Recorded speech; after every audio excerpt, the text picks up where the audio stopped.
Welcome to the Science of Success. Introducing your host, Matt Bodnar. Welcome to the Science of Success, the #1 evidence-based growth podcast on the internet, with more than 3 million downloads and listeners in over 100 countries. Have you ever desperately wanted something, and then as soon as you get it, or as soon as you achieve it, you seemingly toss it aside and move on to the next new thing? In this episode, we explore the powerful brain science behind why this happens. We look at dopamine, how it shapes your behavior, why it causes you to desire certain things and motivates you to achieve new things, but also why it can be dangerous if it becomes too imbalanced. We share strategies for enhancing and harmonizing with your brain's dopamine circuitry and much more in this interview with Dr. Daniel Z. Lieberman. I'm going to tell you why you've been missing out on some incredibly cool stuff if you haven't signed up for our email list yet. All you have to do to sign up is to go to successpodcast.com and sign up right on the homepage. On top of tons of subscriber-only content, exclusive access, and live Q&As with previous guests, monthly giveaways, and much more, I also created an epic free video course just for you. It's called How to Create Time for What Matters Most, Even When You're Really Busy. Email subscribers have been raving about this guide.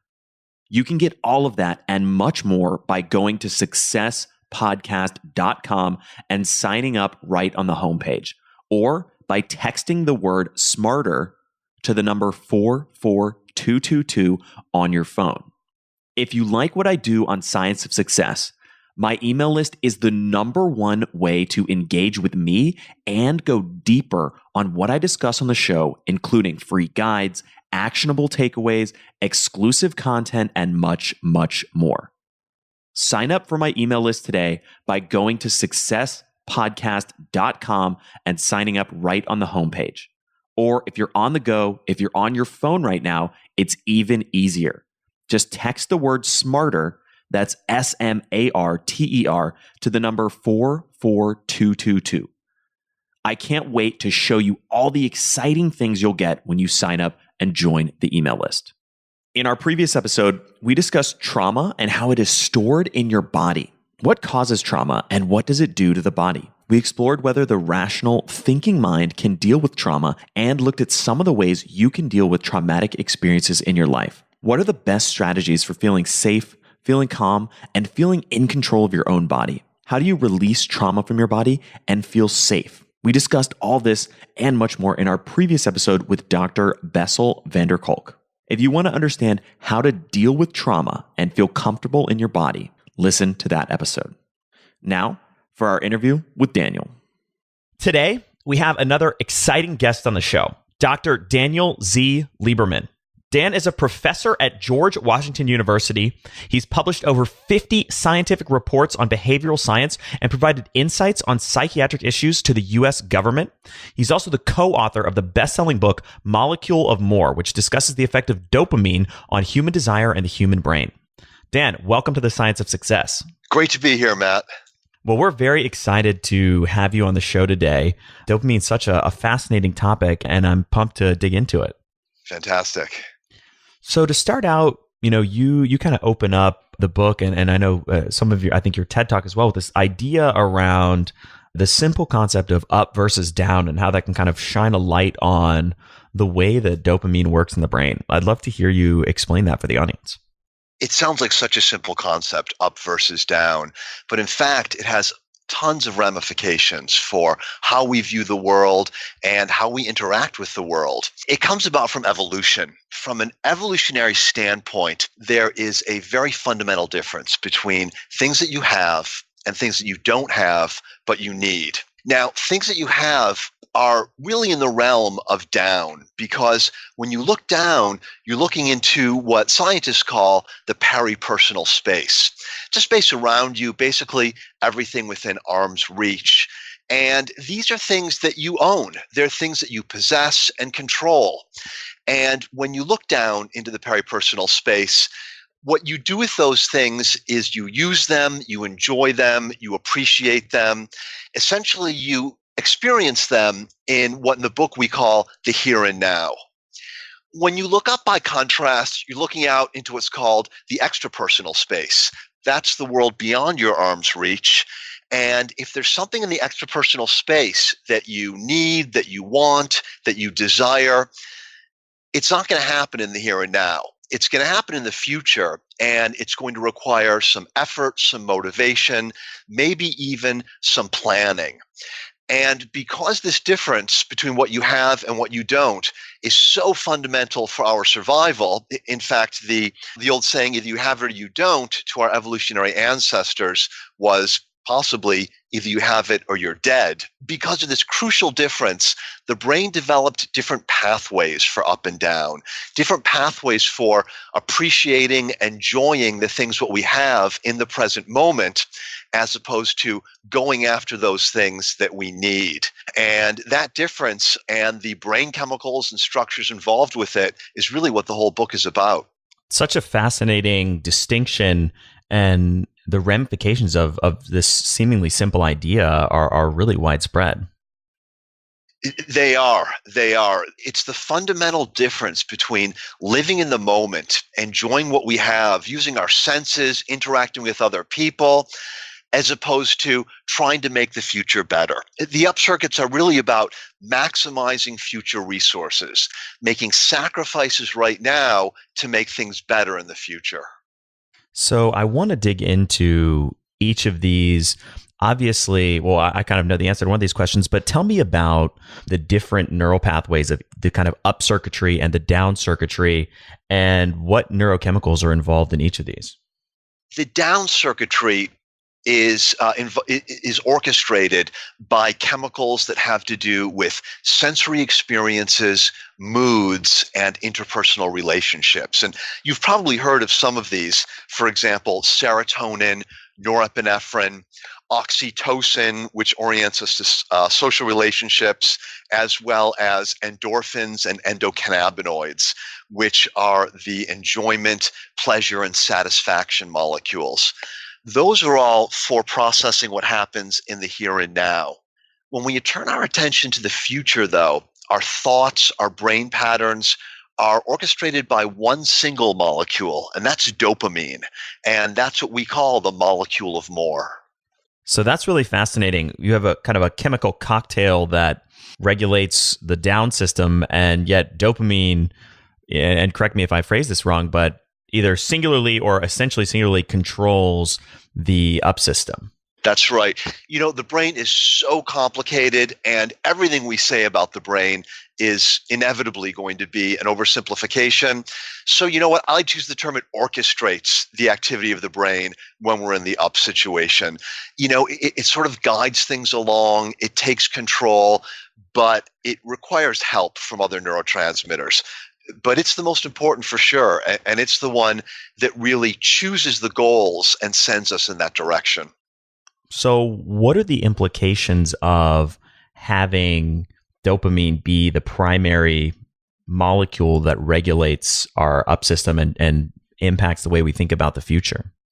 Well, I think that to answer that question, it helps to think about how dopamine feels subjectively. People who are familiar with it tend to think of it in a little bit of a simplified way, and that is as the reward molecule or the pleasure molecule.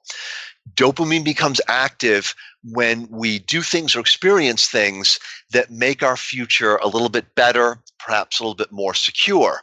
And this can involve eating food when we're hungry, engaging in sex, winning competitions, discovering new opportunities. But that's really just the tip of the iceberg. It's not so much a molecule of reward as a molecule of desire and motivation. The same structure that gives us that feeling of euphoria when something good happens is also responsible for the feeling of craving. When we feel that something good is out there, and it could be drugs, it could be a donut, it could be some extra sleep, it could be spending some time with somebody that we want to have a relationship with. It could be working on a project, but it creates that feeling of being unfulfilled. And that gives us the motivation to pursue it, even though it's going to involve hard work and possibly some sacrifices. So this idea that we commonly hear that dopamine is the reward molecule is wrong. I don't know if I would call it wrong exactly, but it's certainly an oversimplification. I think it's much more accurate to talk about dopamine really being about maximizing future resources. And sometimes that feels good, such as when we get rewarded for doing something helpful, getting a raise, getting a promotion. And it can also feel good when we're desiring something. If we want to buy a new car and we're doing all kinds of research on the internet, if we're going on vacation and we're looking at attractions to visit or hotels to stay at, that all feels good. But dopamine is not just a feel-good molecule. Sometimes it doesn't feel good at all. It can make us feel dissatisfied. It can make us feel inadequate. It can make us feel that life is simply not good enough. And we've got to kick ourselves in the butt, so to speak, and try to do things that will make our life better. I want to dig into all of that much more deeply. Before we dive into the good and the bad implications of dopamine, I'm curious how dopamine, and perhaps this question will start to bring us to that answer, but I'm curious how dopamine interacts with having an addictive personality. What's the relationship between dopamine and addiction?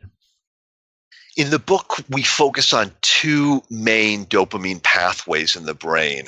One we call the desire circuit, and that one is after immediate gratification. That's going to go off when you see a donut or when a drug addict thinks about cocaine or heroin or some other drug of abuse. The other one we call the control circuit, and that one is responsible for looking farther into the future than the desire circuit. That one is responsible for long-term planning. It's also responsible for working with abstract concepts. Abstract concepts are related to this idea of up because they represent abstract ideas, possibilities, things that don't yet have a concrete reality. It includes things like math, scientific concepts, language, and that sort of thing. Some people can be very dopaminergic and they can have strong control and desire pathways. Other people will have a preference for one or the other. People who have addictive personalities often have very, very strong desire pathways. They may orient their life around seeking pleasure. And this can involve drugs, of course.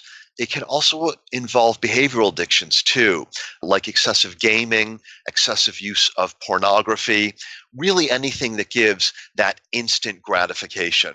There are advantages to having a strong dopamine desire system. If it is pointed in the right direction, it can give us energy and motivation that helps us accomplish things. But at the same time, it can make us vulnerable to developing these kinds of addictions. I want to explore this notion or figure out how we can harness dopamine to be more productive and spend more time in the control circuit. So I think a fascinating way to explore this would be looking at the story of Buzz Aldrin. Yes, a second man to walk on the moon. His life appears as if he has a very, very strong dopamine system, both the desire circuit and the control circuit. Obviously, it takes an enormous amount of dopamine to get yourself on the moon. It takes dedication, planning, the ability to sacrifice present comfort for future gain. But in the case of Buzz Aldrin, it seems like it may have gone a little bit too far. We tell the story about when he returns back to Earth and people are saying, what did it feel like to walk on the moon? And he said, we didn't have feelings. We weren't focused on what we felt. We were just focusing on getting the mission done. And they asked him about, what does it feel like to have accomplished this incredibly historic mission? And he said, it was just something that we did. Now we have to do something else. It really reflects his ability to enjoy the things that he worked so hard for. His dopamine system apparently was so strong that it couldn't allow him to bask in the applause. It always had to be about what's next. The problem is that if you've walked on the moon, what's next becomes an extremely difficult problem. And that may partially have contributed to what happened to him after he returned to Earth. He started drinking a great deal of alcohol. He became an alcoholic. He got depressed. He was admitted to a psychiatric inpatient unit. He got married and divorced 3 times. Really, once he no longer had that giant mission of getting himself to the moon, his life fell apart.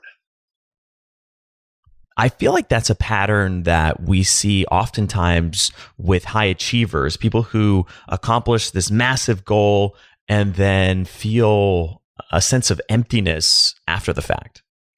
I think that's true. The irony is that the guy who's most able to afford the beach house is going to be the least able to enjoy it. The kind of people who are entrepreneurial, creative, have enormous talents and make great contributions to humankind are the exact same people who are unable to enjoy the rewards that they've worked so hard to accomplish. We may look at these people and we may experience a sense of envy. We look at all the money that they have, the cars that they drive, the beautiful people that they date. But I don't think we need to be all that envious of them. They may serve the human race in very important ways, but oftentimes they're very, very unhappy people. And it sometimes comes as a shock when we read about some of these most successful people, this most successful celebrities committing suicide. And we say, why is it that this person who has everything is going to want to end their life? And one possible answer is that they're very, very unhappy, and having this kind of highly tuned, high-performing brain comes at a cost. In the book, we compare it to a high-performance sports car. It's capable of doing amazing things, but at the same time, it's also very liable to break down. In some sense, dopamine is like a double-edged sword. It leads to powerful achievement when it's harnessed positively, but can cause self-destruction or a deep lack of fulfillment and satisfaction. I think that's very true. And I think that in our modern society, we tend to ignore the second one. There's so much emphasis placed on achievement and productivity and also creativity. And that's not to say that these are not wonderful, wonderful things, but there's a lot less emphasis spent on human relationships, being able to enjoy the good things that we've worked for, and the simple issue of happiness. And so I think that really creates this bias for us to pursue a better future while neglecting pretty much everything that we have in the present moment. So I have 2 questions that come out of that. The first is the simple idea: how can we, and I personally relate to this, I think I'm somebody who has a very, correct me if I say this incorrectly, but dopaminergic brain, which I'd love to actually get a quick sort of definition of that for the listeners. But as somebody who has a deep dopamine, a lot of dopamine in my brain, for lack of a better way to phrase it, how do I and how do listeners who feel the same way appreciate life and get that satisfaction and spend more time in what we called earlier the down circuitry? Well, let me start out by defining the dopaminergic brain. And it's really quite simple. It simply means a brain that has a highly active dopamine system. And there are a number of different genes that can lead to this. There are genes for dopamine receptors. Those are proteins in the brain that respond to the chemical. And there are genes that process dopamine. They can be more active or less active. And there's a host of other genes as well. If you have one of these genes, or perhaps a combination of them, it's going to make your dopamine system more active. And it's going to give you all kinds of wonderful abilities: creativity, drive, motivation. But at the same time, the dopamine circuits tend to oppose the here and now circuits, and vice versa. Generally, you are in an up state, focusing on accomplishments in the future, or you're in a down state, enjoying the present. It's rather hard to be in both. And so people who have these dopaminergic genes are going to have more difficulty with the down state. So you asked, what can you do about it? Well, maybe rather than talking about this in a general abstract sense, we might take a concrete example from the book. So the first chapter is about love. And one of the points we make in this chapter is that there are really 2 kinds of love. There's passionate love and companionate love. Passionate love is a dopaminergic kind of love. And it's what we talk about when we say being in love. This is one of the most intense experiences in life. When one is in love, we are absolutely obsessed with our partner and we want more time with them. We just want more of them in every way. And we're very much focused on the future. When you're in love, it feels like the future is going to be like living in a fantasy land. Everything is going to be perfect. Everything is going to be wonderful. And that's a terrific experience. The problem with it is that it doesn't last. And I hope we'll be able to go into this more, but that's the problem with all dopaminergic pleasures, is that they don't last. Because dopamine is only about the future. As soon as what we desire in the future becomes what we have in the present, dopamine shuts down. And for people who are very dopaminergically focused, that can be a terrible, often unpleasant letdown. Passionate love typically lasts about 9 to 12 months, and then it goes away. And when that happens, relationships often come to an end. People mistakenly say, well, since I'm not feeling this passionate love anymore, it must mean the relationship is done. It must mean this is not the right person for me. But that's simply not true. What's happening is simple neurobiology. So at that point, in order for love to last, it's got to switch over to companionate love. And that's a here and now phenomenon. Companionate love is more associated with not the excitement of passionate love, but kind of a calm, serene feeling of satisfaction and fulfillment. Ideally, that's the way couples are going to feel when they've been together for many years. It's an intense feeling of satisfaction of having another person's life deeply entwined with your own. And that's a more difficult kind of love to achieve, but I think it's also a more mature kind of love and ultimately a more fulfilling kind. So when you're in a relationship with someone and you're experiencing this passionate attachment to them, I think it helps to prepare yourself for when the companionate phase is going to start. And you try to appreciate not what being in love will mean for your future, but simply what it feels like to be with that other person. You try and pay attention to the characteristics of the other person that give you happiness and try to experience the fulfillment that you can get by being with a person who has become very important to you. Such a fascinating exploration of the idea of love. And I think so many people have that belief that if they don't have that passion and that explosiveness through an extended period of their relationship, that something's wrong. But I think you made a critical point, which is that it's simply how neurobiology works and how relationships develop over time. It's such a common thing that psychotherapists see. Patients come in and they've gone from relationship to relationship to relationship, and they don't understand why it always comes to an end. They don't understand why love fades, and they're simply not realizing that it's not love that's fading, it's dopaminergic love that's fading, and they're misinterpreting the change in the feelings. And that underscores a broader point, which is that any pleasures that derive from dopamine-driven achievement doesn't last. I know I've personally had the experience of desperately wanting to achieve something, and then almost moments after I achieve it, I don't even bother celebrating. I don't even really care. I kind of toss it aside and then immediately want the next thing. Yeah, if you get a raise at work, you're happy for 1 month, maybe 2.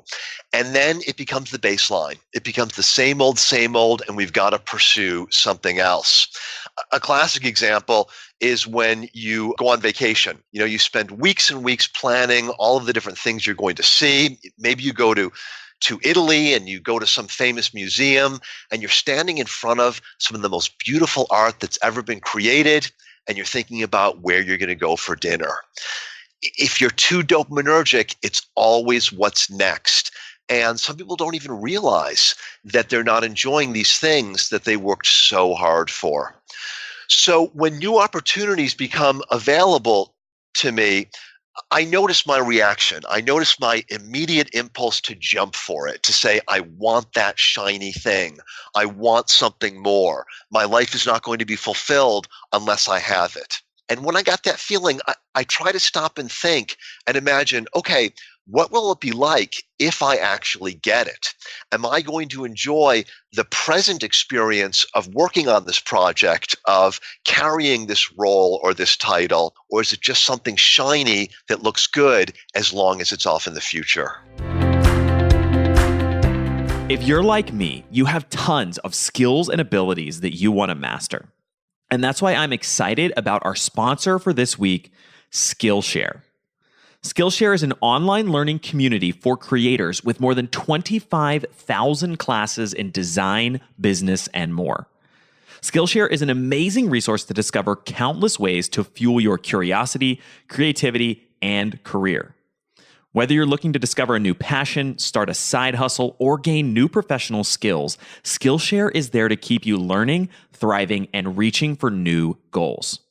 They have some incredible courses around drawing, creating, and even an awesome course that totally piqued my interest around visual thinking and how to use visual thinking and visualizing data to communicate ideas more effectively. There's some amazing, highly detailed, and really, really interesting courses on here, and I highly recommend checking Skillshare out.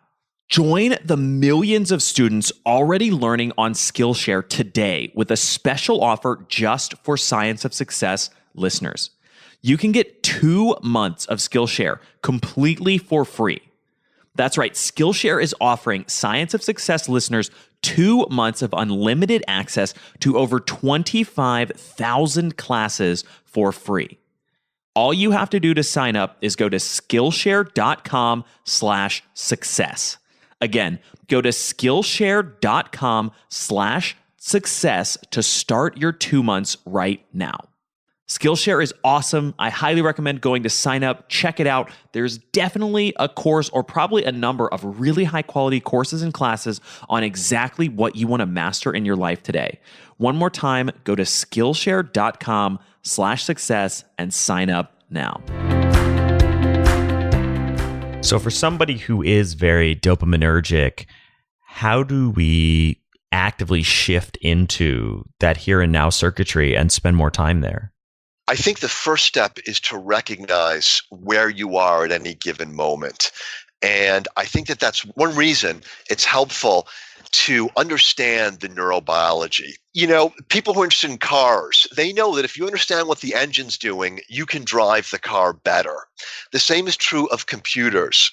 If you have some idea of what's going on inside that case, you're going to be able to make better use of the tool. Now, there is no tool that is more important than your brain. And so I may be biased speaking from a psychiatrist's point of view, but I think understanding the brain is the most important thing we can do. So if you get a sense of what these circuits are doing, the control circuit of dopamine, the desire circuit of dopamine, as well as the here and now circuits, you can begin to recognize what mode you're in and then ask yourself, is this the ideal mode for me to be in any given situation? So if you are at a party or if you're socializing with someone and instead of listening to what they're saying, you're thinking about what you're going to say next, or you're thinking about what you're going to do after the party, you can recognize you're in the wrong mode. You're not supposed to be in future mode when you're socializing. You're supposed to be in present mode, enjoying what's going on. So the first step is to recognize what mode you're in and then decide if that's the mode you want to be in. If you find yourself in a future mode when you should be in a present mode and you want to drop down into the present moment, it's good to focus on the things that are being orchestrated by the here and now chemicals. And I think the most important of those are going to be sensory impressions and emotional experiences. So pay attention to your senses. If you're talking to someone, really focus on the words that you're hearing. Look around you. What are you seeing? What are you smelling? What are you feeling? And with regard to this metaphor of down, sometimes just focusing on your feet in contact with the floor or the ground is one of the most effective ways to pull yourself out of the clouds of dopamine thinking and down into the real world of here and now. And you said sensory experience. Tell me a little bit more about the emotional experience side and how we can get more in tune with the here and now emotionally. Emotional experiences, I think, can be hard, especially for highly dopaminergic people. Highly dopaminergic people like ideas and concepts and tools. Emotions are a little bit touchy-feely, and sometimes they don't only neglect them, they actually actively avoid them because they feel aversive. And so I think that if you are the kind of person who looks with disdain on touchy-feely things or doesn't enjoy the way it feels, you've got to start out slowly because it can be a little bit intimidating and a little bit overwhelming. So I think just once in a while, you should try to attach words to the emotions that you're feeling because words are dopaminergic, they're concepts and ideas, and that can help bridge the gap. And so you might start with some very simple things. Am I happy or sad? And from there, you can move on and progressively become more sophisticated with your emotions. And of course, while you do this, you're going to be building what's called emotional intelligence. That's something that dopaminergic people often lack. But emotional intelligence may be as important for personal success and fulfillment as cognitive intelligence is. It's emotional intelligence that allows us to build strong relationships with other people. These are relationships that are not only going to give us happiness and fulfillment in our life, they're also relationships that are going to help us get ahead in life, make connections, and have ultimate success. Such an important skill set. And for listeners who want to dig much deeper into emotional intelligence, we have a whole category of episodes that explore that topic that we'll make sure to throw into the show notes. So Dan, we've got awareness, we've got paying more attention to sensory and emotional experiences, developing emotional intelligence. Are there any other tools or strategies that you recommend for people who are constantly in that dopamine circuitry to shift or to spend more time in the here and now? If we want to talk about an advanced technique, something that may be more aspirational than possible for dopaminergic people, we would talk about mindfulness meditation. Meditation is all about clearing your thoughts of dopaminergic trash, thinking about what's next, what's in the future, and focusing like a laser on the here and now. In a way, it's almost like going to the gym and working out. It strengthens the circuits in the brain that are responsible for processing the here and now. And so when those circuits are strong, it becomes much easier to drop into them. But meditation is extremely difficult. I struggle with it myself. I have a goal of meditating 10 minutes a day, which sounds like nothing, but boy, is it hard to do. It's hard to keep up that habit, and it's not always the most pleasant thing to do, even though that I know that it's very, very good for me. So if you do that, you can carry that over outside of your 10-minute meditation sessions into your daily life. And what that looks like is what's called mindfulness. And that is you try to focus on doing what it is you're doing rather than thinking about something else. There is a famous Zen saying, when you're carrying water, carry water. And it sounds very, very simple, but the fact of the matter is it's unusual for us to be paying full attention to the things that we're doing. And if we can achieve that, it can lead to a great deal of spiritual growth and happiness in our lives. I love that quote. It actually put a smile on my face. And for some reason, remind me of another, I believe, Zen saying, which is just, when hungry, eat, when tired, sleep. Yes. And there's so many, it's so simple, and yet there's so much power in the simplicity. And it's so easy for us to overlook it and get caught up in things and not do that. And surprisingly, when you try to do these very simple things, you find out that they're very difficult. But I just want to go back to the exercising metaphor. And that is that no matter how difficult it is in the beginning, if you stick with it, you get stronger in that area and it does progressively become easier. What are some of the other either strategies or more broadly things that dopaminergic people can do so that they can flourish? Well, I think that it's important to not pay attention only to your weaknesses. If we are good at 5 things and bad at one thing, our tendency is to focus on that one thing we're bad at. The idea is if we can bring that one up, then we'll be good at everything. Psychological research suggests that that might not be the best way to go. We may actually make more progress by focusing on our strengths. So being all dopamine all the time is certainly not a recipe for happiness. But at the same time, people who are very dopaminergic should appreciate their dopaminergic strengths. They are going to probably make very substantial contributions to people around them. They may be creative, they may be diligent, they may be conscientious, they may not be happy. But living a happy life is not the only good life there is. There's also a life of purpose that is focused on doing things that are important. So I would say that to some degree, dopaminergic people should embrace their strengths and they should think about what's important to them and what do they want to accomplish in their life and what can their energy, their intelligence, their focus, and their enthusiasm bring to that task. That's a great point. And we have another interview that I'll throw into the show notes with Emily Esfahani-Smith, where we talk about this idea of the difference between purpose and happiness and how oftentimes chasing happiness can make us less happy. But when we pursue meaning and purpose and things that create meaning and purpose in our lives, it creates a much more long-term sustainable feeling that's more substantive than the emptier idea of just happiness. It's such an important idea and it's so counterintuitive. If we want to feel good, we say, all right, let me pursue pleasure. Let me go out and have a drink or a good meal or buy something at the store. But it doesn't make us happy because the dopamine science tells us that as soon as we get that thing, it's not going to make us happy anymore. We're going to need to move on to the next. And I don't know if your guest used the term, but did she talk about the hedonistic paradox? Is that the same thing as the hedonistic treadmill?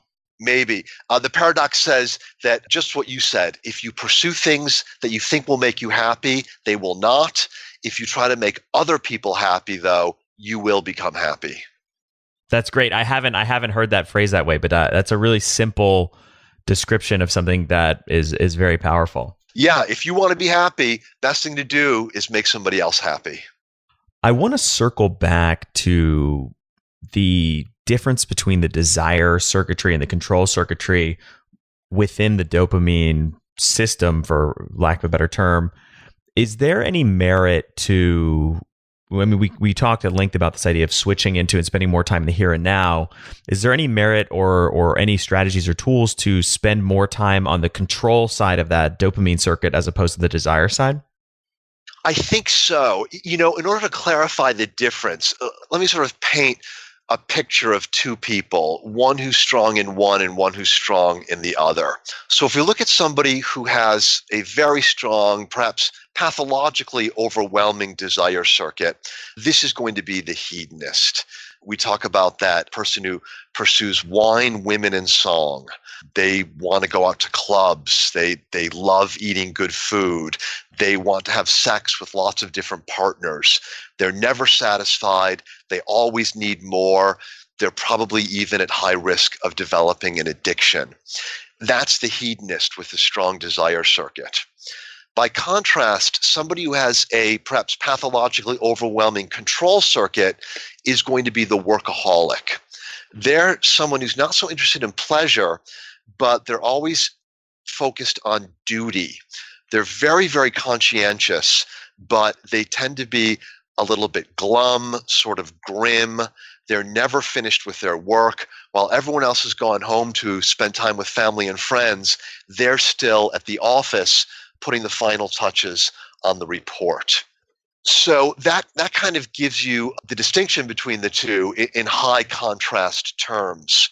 If we look at somebody who integrates both of them, that's probably going to be someone who is creative. They get very excited about an idea, and it could be something in the arts, but it could just as well be something in technology or even developing a new sales strategy. Whatever it is, they're able to come up with new ideas, develop an enormous amount of enthusiasm about these ideas, and then have the discipline of their control circuit to make that abstract idea a concrete reality. So I don't think we want to say that one is better than the other. It's the same thing with dopamine versus here and now. We function best when we can harmonize these circuits and allow the strengths of one to support the strengths of the other. Great point. Really, really good point. I love this idea of harmonizing and balancing, not only within the dopamine circuit between the ideas of control and desire, but even balancing the dopamine circuitry versus the here and now circuitry, or balancing and harmonizing it with one another. That's going to make us most effective and happiest. But it's important to remember that nobody's going to be good at everything. Most people are going to have a preference for one to the other. And we need to be careful not to beat ourselves up because we are not perfectly balanced. Highly dopaminergic people do tend to beat themselves up because they're constantly criticizing themselves, saying they're not good enough, they've got to improve in all kinds of different ways. And there's nothing wrong with being aspirational. There's nothing wrong with wanting to be a better, more competent, kinder person. But we've got to go at it in a realistic way and understand that we'll probably make the most progress if we're able to be gentle with ourselves. Tell me a little bit more about how dopamine impacts or shapes our creativity. Dopamine, being the molecule of the future, is about things that don't yet exist. It's about things that are possible. And that's what creativity is about. One definition of creativity is being able to make connections between things that had previously appeared to be unconnected. When our desired dopamine circuit is very active, we tend to be very good at paying attention to novel and unusual things in our environment. And it's seeing these unusual things and coming up with a connection between the two of them that leads to creativity. And that does seem to be a function of the desire circuit. So for listeners who want to, who resonate with what we've been talking about, who want to concretely take some steps to harmonize their brains, to spend maybe more time in the here and now circuitry, what would be one action item or piece of homework that you would give them to start specifically implementing some of these themes and ideas? I would say a good place to begin is maybe to increase their exposure to the fine arts. The fine arts are probably the best example there is of the harmonization of the dopamine and the here and now. The dopamine is responsible for the inspiration that gives the artist the idea to create something new. And then the here and now is translating that inspiration into something concrete that stimulates the senses, whether it's the ears with a piece of music or the eyes with a painting, but stimulates the senses, which are linked to the here and now circuits, in important ways. Now, a little bit more ambitious would be to take up a hobby that involves the creation of something. And that could be painting, it could be playing an instrument, it could be woodworking, maybe it's cooking. These are things that have really fallen out in our modern world. Very few people engage in woodworking. I remember my father used to have a woodworking bench in the basement, and all my friends' fathers did too. They would fix things, they would do things with their hands. But now we don't fix things anymore. We just throw them away. We don't build things. We buy things that are already made. And there are advantages to that. It certainly saves us a lot of time, but that's not the way our brains evolved. And if we want to get the most out of our brains, we've got to appreciate their inherent structure, a structure that has been built up through millions of years of evolution. So I would suggest that people take a second look at finding ways to do things with their hands. We see a little bit, I don't know if you're familiar with the maker culture, where people like to tinker with electronics. They like to make cool things. And I think that that's a great development that speaks exactly to this need for harmonizing the different circuits in the brain. What a great piece of homework. And I resonate with that because drawing is something that I've taken up recently, or probably about a year ago. And I really like the way that it synthesizes multiple different parts of my brain. And sports is another one. I'm not particularly athletic, and so it's not something that's at the front of my mind. But when you're playing a sport, you're harmonizing as well. You're using your here and now circuits to move your body in very, very specific ways. At the same time, you're using dopamine to develop strategies to score points and defeat your opponent. So playing games and sports is another good way to accomplish that. And for listeners who want to find out more about you, your book, your work, etc., what is the best place for them to find you online? They can go to my website, danielzlieberman.com. It's got information on some of the other work that I've done, as well as a lot of information on the book. Well, Dan, thank you so much for coming on the show, for sharing all of this wisdom. Personally, really resonated with me as I think I'm certainly someone who spends a lot of time in my dopamine circuitry, and I'm excited about some of the solutions and ideas that you've shared. Thanks so much, Matt. It's been a pleasure. Thank you so much for listening to The Science of Success. We created this show to help you, our listeners, master evidence-based growth. I love hearing from listeners. If you want to reach out, share your story, or just say hi, shoot me an email. My email is matt@successpodcast.com.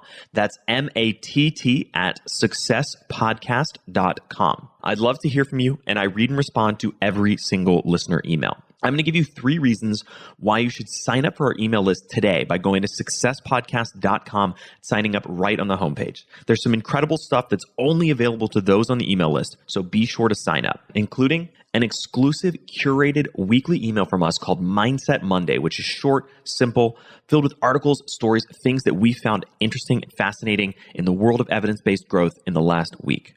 Next, you're getting an exclusive chance to shape the show, including voting on guests, submitting your own personal questions that we'll ask guests on air, and much more. Lastly, you're going to get a free guide we created based on listener demand, our most popular guide, which is called How to Organize and Remember Everything. You can get it completely for free, along with another surprise bonus guide by signing up and joining the email list today. Again, you can do that at successpodcast.com, sign up right at the homepage, or if you're on the go, just text the word SMARTER, SMARTER, to the number 44222. Remember, the greatest compliment you can give us is a referral to a friend, either live or online. If you enjoyed this episode, please leave us an awesome review and subscribe on iTunes, because that helps boost the algorithm, that helps us move up the iTunes rankings and helps more people discover the science of success. Don't forget, if you want to get all the incredible information we talk about in the show, links, transcripts, everything we discuss, and much more, be sure to check out our show notes. You can get those at successpodcast.com. Just hit the show notes button right at the top. Thanks again, and we'll see you on the next episode of The Science of Success.